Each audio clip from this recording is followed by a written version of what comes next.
आज हमारे साथ हमारे स्टूडियो के हॉट सीट पे हैं पंडित हरीश गौतम, जो राष्ट्रीय अध्यक्ष हैं राष्ट्रीय युवा वाहिनी, जिन्हें पूर्व में भारतीय जागरूक परिषद कहा जाता था। ये संगठन भाजपा की सहयोगी संगठन है उत्तर प्रदेश में। पंडित हरीश गौतम के अनुसार इस संगठन में पूरे उत्तर प्रदेश के साथ साथ सारे देश से लगभग 10 लाख कार्यकर्ता जुड़े हुए हैं, जो भाजपा को अलग अलग मोर्चे पे सपोर्ट करते हैं, चाहे वो इलेक्शन की बात हो, विधानसभा चुनाव की बात हो या लोकसभा चुनाव की बात हो। आज हमारे हॉट सीट पे हरीश गौतम हमारे साथ कुछ मुद्दों पे चर्चा करेंगे और ये भी कहा जा रहा है कि छोटे छोटे जो संगठन हैं वो अब बीजेपी को, मतलब भारतीय जनता पार्टी को छोड़ने के मूड में है। तो आज हमारे साथ हैं पंडित हरीश गौतम।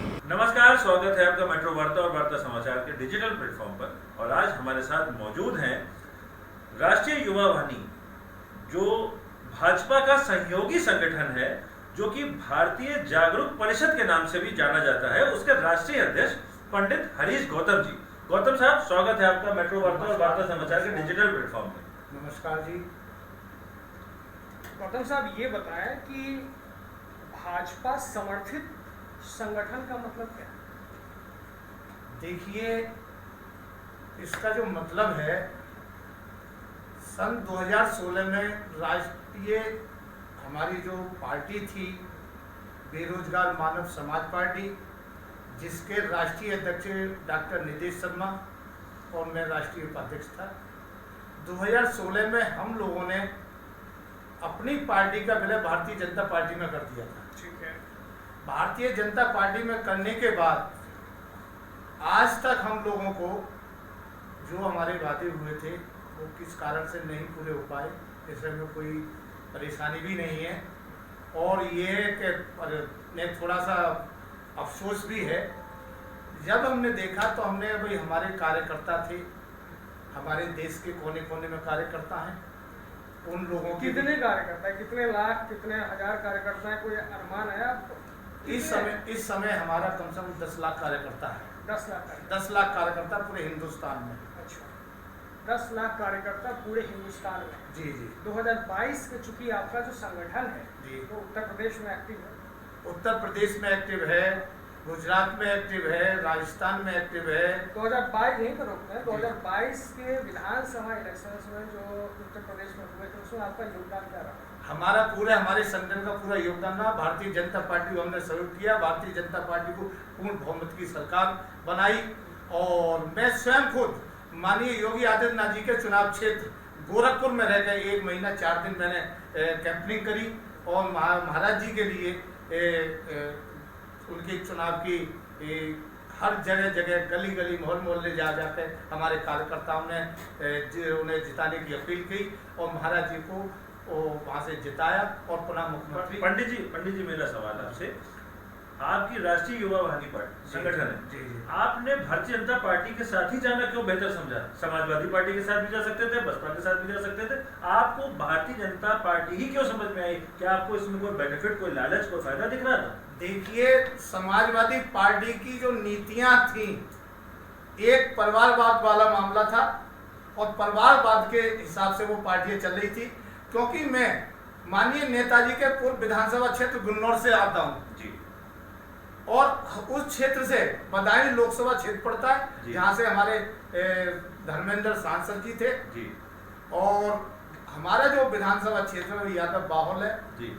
हम लोगों को एक अपेक्षा का शिकार होना पड़ा जी, और रहती है उस क्षेत्र के अंदर जी, विकास भी कुछ नहीं हुआ।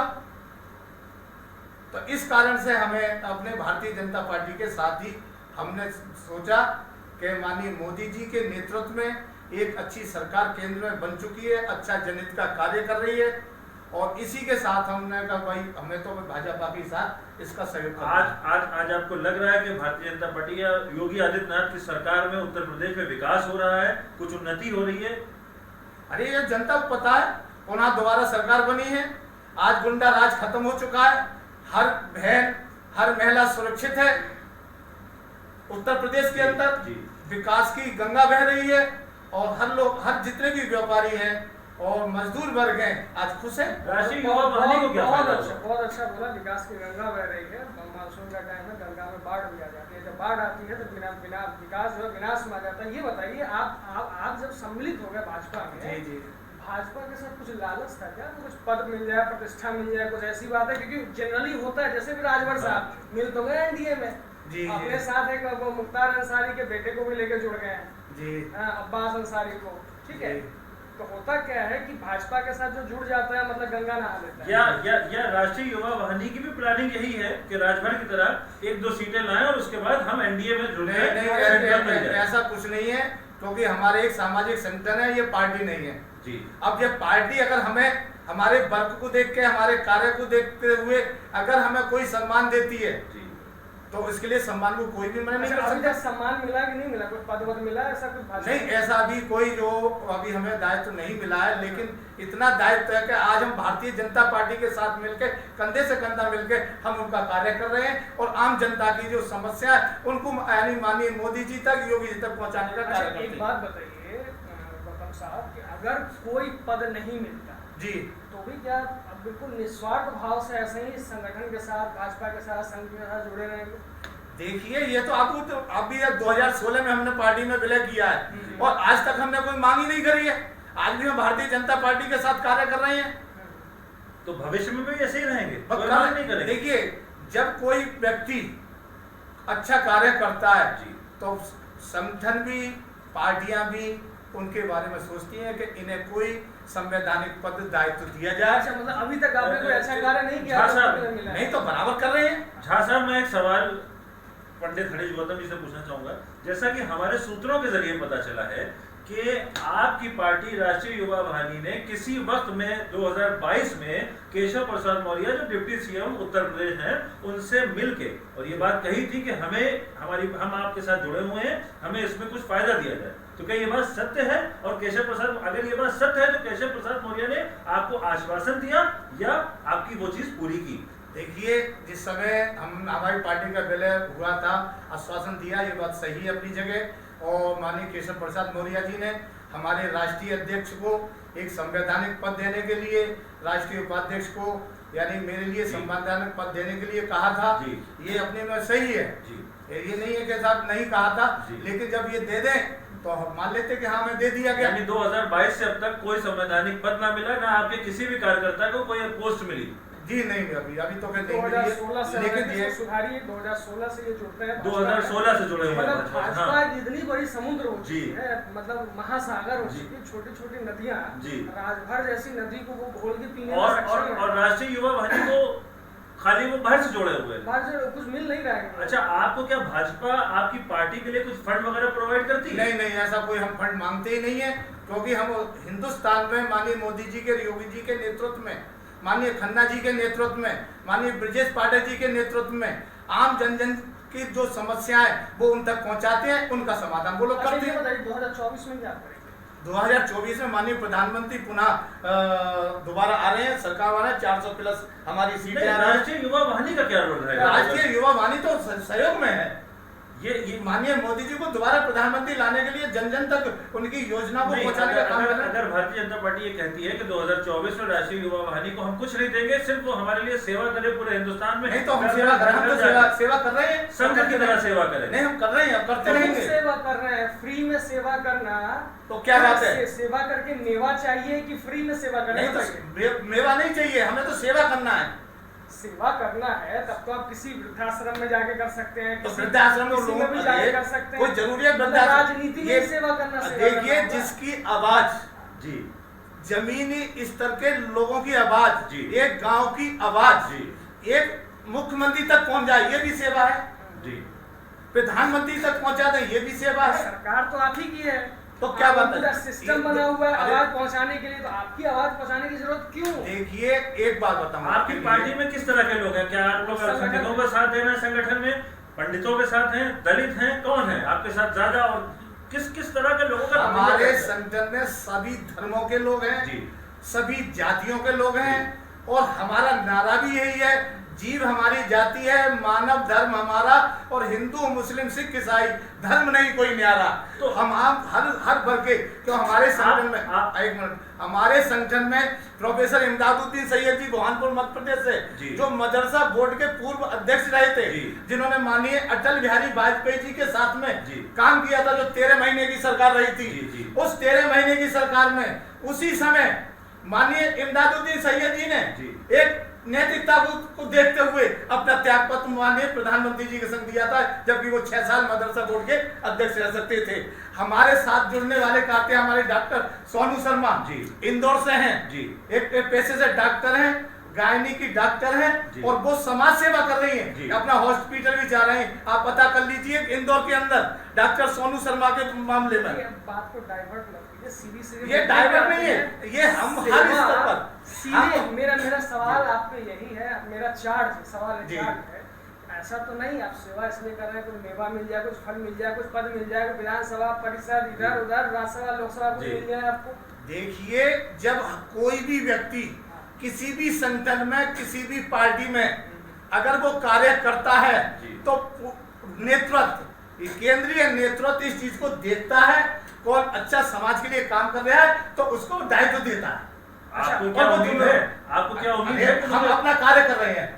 गीता में कहा है कि भगवान श्री कृष्ण ने कि अर्जुन कर्म कर, फल की इच्छा मत कर। आज हम माननीय यानी हमारे कृष्ण भगवान कृष्ण के आदर्शों को मानते हुए आगे अपने बढ़ रहे हैं, उस भारतीय जनता पार्टी में कार्य कर रहे हैं, उस संगठन में कार्य कर रहे हैं, लोगों की आवाज पहुंचाने का काम कर रहे हैं, भ्रष्टाचार मुक्त भारत बनाने के लिए काम कर रहे हैं। तो सीधे स्पष्ट है कि अर्जुन के हम रास्ते पर चल रहे हैं, कृष्ण जी के रास्ते पर चल रहे हैं, कि हम अपना कर्म कर रहे हैं, फल की हम इच्छा नहीं करते। आपके पास आपने कहा 10 लाख कार्यकर्ता जी, राज्य में अलग अलग देश हर प्रदेश में हमारा अभी तक कोई एक ऐसा आपका मतलब महासम्मेलन टाइप जिसे 50,000 1 लाख 2 लाख लोग जमा हुआ आपका, हमें ऐसा करने की आवश्यकता ही नहीं पड़ी। हमें इस चीज की आवश्यकता, हम किसके लिए शक्ति प्रदर्शन करें? बगैर सम्मेलन किए हुए, बगैर अपनी पार्टी का प्रचार किए बगैर भाजपा ने सर पे हाथ रख दिया, कहने का मतलब ये है। नहीं, वो कहाँ हाथ रखेंगे? हमारे पता कोई सी स्टेट बताए, उस स्टेट में हमारा व्यक्ति बैठा हुआ है। नहीं तो आप किस तरह जनता के सामने शो कर सकते हैं कि हिंदुस्तान में 150 करोड़ की आबादी में 10 लाख आदमी आपके पीछे खड़ा हुआ है। बिल्कुल खड़ा हुआ है कि हमारे प्रदेश अध्यक्ष हैं, जिला अध्यक्ष हैं, ब्लॉक अध्यक्ष हैं, ग्राम अध्यक्ष हैं। हिंदुस्तान में मेरी जो कमेटी है संगठन की 121 व्यक्तियों की कमेटी है, ग्राम से लेके अंतरराष्ट्रीय स्तर तक। अमेरिका में कैंसस में हमारे अंतरराष्ट्रीय अध्यक्ष बैठे हैं, गुप्ता जी लंदन से, शिखा शर्मा है जी, मोहन जीरत जी हैं। देखिए, घुमा फिरा करके दर्शक जो भी इस कार्यक्रम को देख रहे हैं, आपको लग रहा होगा सारे दर्शकों को बतला दूं, मेरा पंडित गौतम जी से बस यही मंतव्य है कि भाई सेवा करने के बदले मेवा क्यों न मिले। अगर आपको फ्री में सेवा करना है, अगर फ्री में सेवा करना है, आप परिवार कैसे चलेगा? सेवा हाँ ठीक है, बिल्कुल मिनिमम व्यवस्था वेजेस के साथ अगर आप काम कर रहे हैं, अगर अभी तक आपको वो पद नहीं मिला, वो सम्मान नहीं मिला, तो कब तक आप ढोएंगे? मुझे तो ऐसा लग रहा है कि 2016 से जब आप जुड़े हैं, पार्टी को फायदा हुआ है, भाजपा को बहुत फायदा हुआ है, पब्लिक को भी फायदा हुआ, मगर राष्ट्रीय युवा वाहिनी को फायदा नहीं हुआ। राष्ट्रीय युवा वाहिनी का इसमें क्या रोल है? आपके पास फायदा क्या, नुकसान क्या, ये बताइए। देखिए, हमारे जितने भी कार्यकर्ता हैं, भारतीय जनता पार्टी के द्वारा हर जगह सम्मान मिल रहा है, उन्हें कार्य कर रहे सम्मान मिल रहा है, अपने बराबर बैठाते हैं, तो ये सम्मान से पेट भरता है। मेरा सवाल है, सम्मान से पेट भरता है?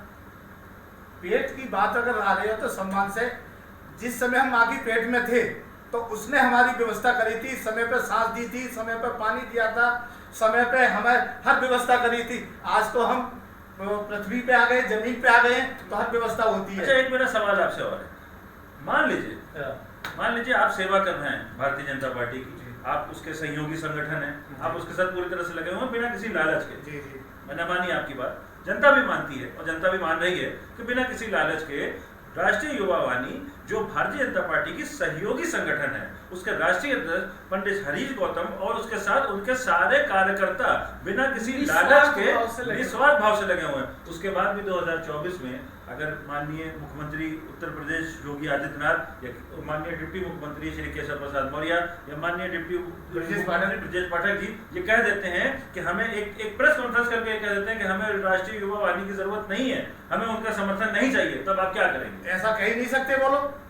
और जो इस सरकार से, भारतीय जनता पार्टी से जो विद्रोह करने वाले हैं, वो लोग कह सकते हैं? नहीं, जैसा कि हमारे पास उड़ती उड़ती खबरें आई हैं, हाँ। हमारे सूत्रों के जरिए जो पता चला है कि 2024 में पता चला है, मैं इसकी पुष्टि नहीं करता हूं, आप सामने बैठे हुए हैं, मुझे पता चला है कि भारतीय जनता पार्टी की प्लानिंग है, ये सोच है उनकी कोर कमेटी की कि राष्ट्रीय युवा वाहिनी काफी धीरे धीरे बढ़ती चली जा रही है। ये राष्ट्रीय युवा वाहिनी जो संगठन है ये एक लेवल में आ रहा है, क्योंकि 2016 से 2024 में काफी वक्त होता है और उस वक्त में एक आदमी से कारवा बनता चला गया, हजारों का हो गया। तो आपको क्या पता वो बाहर करने की तैयारी कर रहे हैं। देखिए, जब तक योगी आदित्यनाथ हैं जी और हम योगी आदित्यनाथ जी के सेवक हैं जी, ये राष्ट्रीय युवा वाहिनी भारतीय जागरूक परिषद जी किसी भी सूरत में भीष्म प्रतिज्ञा के साथ है कि महाराज जी को हम छोड़ नहीं सकते। बहुत अच्छी बात है। मतलब कुल मिलाकर के इस हॉट टॉपिक का भारतीय जनता पार्टी झा साहब मैं कहना चाहूंगा, बस मैं 2 जी, मिनट में अपनी बात जी। खत्म करके वापस आपके पास आ रहा हूँ जी कि हमारे दर्शक ये सोच रहे होंगे या फिर इस कार्यक्रम को जो लोग सोचेंगे कि आखिर इतनी हॉट टॉक क्यों हुई, इसका रिजल्ट क्या निकला। हमें कहीं से उड़ती खबर मिली कि कुछ छोटे छोटे संगठन ऐसे हैं जो भारतीय जनता पार्टी के साथ विश्वासघात कर सकते हैं। जी, तो हमने शुरुआत की राष्ट्रीय युवा वाहिनी के अध्यक्ष पंडित गौतम जी के साथ कि क्या कहीं ऐसा तो नहीं कि वो भी भाजपा के साथ छुरा घोंपने का काम करेंगे। हालांकि इनकी बातों से ऐसा लग रहा है कि जिस तरीके से संघ के लोग भाजपा में जुड़े हुए हैं या भाजपा के लोग संघ के लोग भाजपा में हैं, अलग अलग पार्टी के लोग आए हुए हैं, इनका मन तन धन से ये जुड़े हुए भाजपा के साथ, योगी आदित्यनाथ के साथ, माननीय प्रधानमंत्री सुरेश खन्ना जी के साथ, प्रधानमंत्री नरेंद्र मोदी के साथ और भारतीय जनता पार्टी के साथ। तो इस कार्यक्रम का उद्देश्य सिर्फ यही था कि ऐसे ऐसे जो छोटे छोटे संगठन हैं जो उड़ती खबर आती है कहीं से नहीं अलग हो रहा है। जिस तरह से यूपीए ने खबर उड़ाने की कोशिश की कि हमने इंडिया बना के 28 पार्टियां जोड़ ली हैं और एनडीए की जो 38 पार्टियां हैं उसमें से छोटी छोटी पार्टियां सिर्फ दिखाने के लिए हैं, वो अंदर से अलग बनी है, मेरे साथ हैं। लेकिन अब समझिए, दर्शकों को लगेगा कि भाई बहुत छोटा सा प्रोग्राम है। बिल्कुल बहुत छोटा सा प्रोग्राम है, इसमें कोई बहुत ज़्यादा मोन्टाज नहीं मिलेगा, बहुत ज़्यादा ग्राफिक्स नहीं मिलेगा। लेकिन सोचिए, हमारी मेहनत को सोचिए, ऐसे ऐसे संगठन को ढूंढना, उनके राष्ट्रीय अध्यक्ष से कांटेक्ट स्टेबल करना, उन्हें अपने पास बुलाना, अपने छोटे से व्यवस्था में, छोटे से सिस्टम पे उन्हें लाना और आप तक उनकी बात पहुंचाना, ये बहुत टफ कार्य होता है। हम लोग कोई बहुत बड़े इलेक्ट्रॉनिक चैनल नहीं है जैसे आप देखते हैं। हालांकि हमें बहुत खुशी होती है जब आप उस बड़े इलेक्ट्रॉनिक चैनल्स के बीच में भी हमें वक्त देते हैं, और जब वक्त देते हैं तो हम हमेशा कोशिश करते हैं कि कुछ न कुछ ऐसी चीज़ें आपके पास लाएं जो दूरबीन लगा के देखिएगा, टेलीस्कोप से भी, माइक्रोस्कोप से भी, कोई भी स्कोप लगा दीजिएगा, वो आपको नज़र नहीं आने वाला है। तो हमारी मेहनत को यूं नज़रअंदाज ना करें, हमारे कार्यक्रम को जरूर देखें। और तारिक साहब क्या कह रहे थे बताएं। मैं भी यही कहूँगा कि राष्ट्रीय युवा वाहिनी एक पार्टी, एक संगठन है, और जब एक छोटा सा संगठन जिस मोहब्बत के साथ, जिस प्यार के साथ भारतीय जनता पार्टी के साथ जुड़ा हुआ है, और पंडित हरीश गौतम जी की बातों से मुझे ये एहसास हुआ कि ये उत्तर प्रदेश के मुख्यमंत्री माननीय योगी आदित्यनाथ जी, सुरेश खन्ना जी, इन सबको पार्टी से ज्यादा इनको महत्व देते हैं, इनकी इज्जत करते हैं, इनका सम्मान करते हैं, जिस वजह से ऐसे छोटे छोटे बहुत से संगठन हैं जो भारतीय जनता पार्टी के साथ जुड़े हैं और 2024 नहीं 2029 तक जुड़े रहेंगे। तो बहुत बहुत धन्यवाद पंडित जी आपका हमारे साथ जुड़ने के लिए। और आपको मैं साधुवाद क्या कहूँ, लेकिन आपने वक्त निकाला। बहुत बहुत धन्यवाद। आपके इस चैनल के माध्यम से मेरी बात मेरे कार्यकर्ताओं तक पहुँची, और मैं अपने कार्यकर्ताओं का तहे दिल से हार्दिक अभिनंदन और वंदन करता हूं, और सभी से कहता हूं कि 2024 मिशन 24 मोदी योगी खन्ना जी के साथ ये भ्रष्टाचार मुक्त बनाना है हमें भारत को, और माननीय प्रधानमंत्री जी को पुनः भारत का प्रधानमंत्री बनाना है।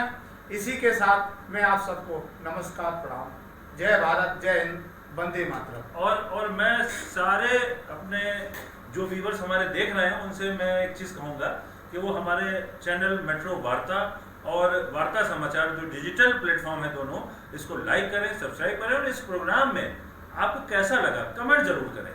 और हमारे मेहनत को यूं ही जाया ना होने दें, क्योंकि आप सोच सकते हैं कि किसी डिग्निटरी को ट्रैक करना, उन्हें अपने पास बुलाना बहुत टफ चीज़ होता है, बहुत आसान नहीं है, क्योंकि हम कोई बहुत बड़े चैनल नहीं है जिन्हें आप अलग अलग सोर्सेज पे, अलग बड़े बड़े स्क्रीन्स पे देखते हैं। खैर, मैं अपने सभी दर्शकों से अब इजाज़त लेना चाहूँगा। अगले कार्यक्रम के लिए मैं फिर आपसे कुछ देर के बाद मिलता हूँ। धन्यवाद। नमस्कार।